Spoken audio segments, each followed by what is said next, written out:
আসসালামু আলাইকুম, welcome back to my channel. সবাই কেমন আছেন? আমি আজকে খিচুড়ি রান্না করব। এই খিচুড়িটা খেতে কিন্তু অনেক মজা হয়।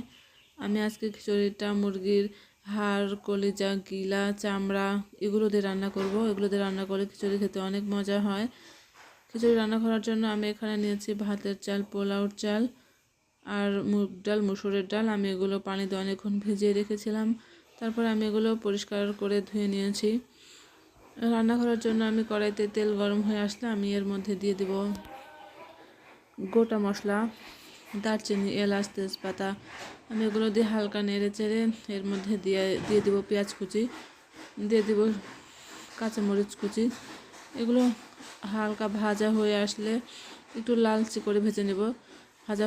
ভাজা হয়ে আসলে আমি এর মধ্যে দিয়ে দেব হলুদ গুঁড়ো, মরিচের গুঁড়ো, সামান্য পরিমাণে পানি দিয়ে দিব যাতে মশলাগুলো পুড়ে না যায়।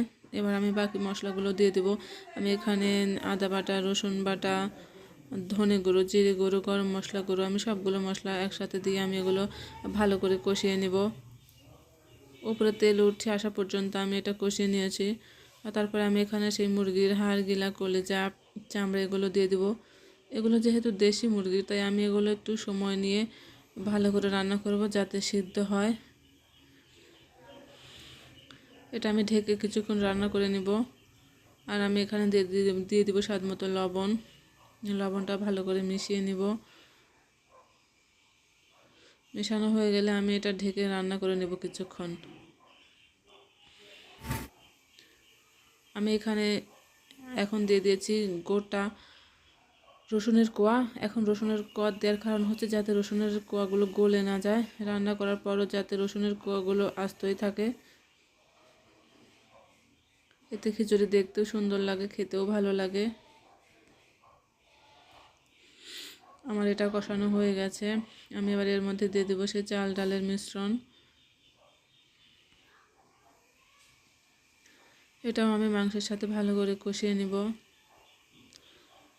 যত ভালো করে এটা কষানো হবে খিচুড়ির স্বাদটাও তত বেশি ভালো হবে। আমি দিয়ে দেবো লবণ। এটা ভালো করে কষানো হয়ে গেছে আমার। দিয়ে দেবো পরিমাণ মতো পানি।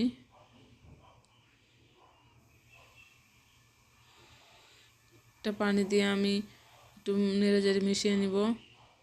তারপরে এটা আমি রান্না করব ঢেকে।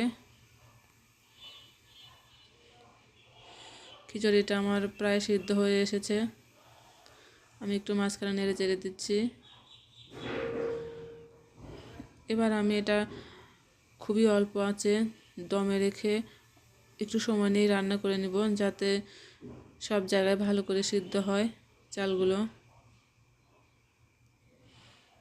আমি একটু নেড়ে চেড়ে দিচ্ছি। ঠিক আমি আরও কিছুক্ষণ রান্না করে নিব। এই তো আমার খিচুড়ি রান্না শেষের দিকে। খিচুড়ি রান্নাটা অলমোস্ট হয়েই গেছে। আপনারা ট্রাই করতে পারেন, এটা খেতে অনেক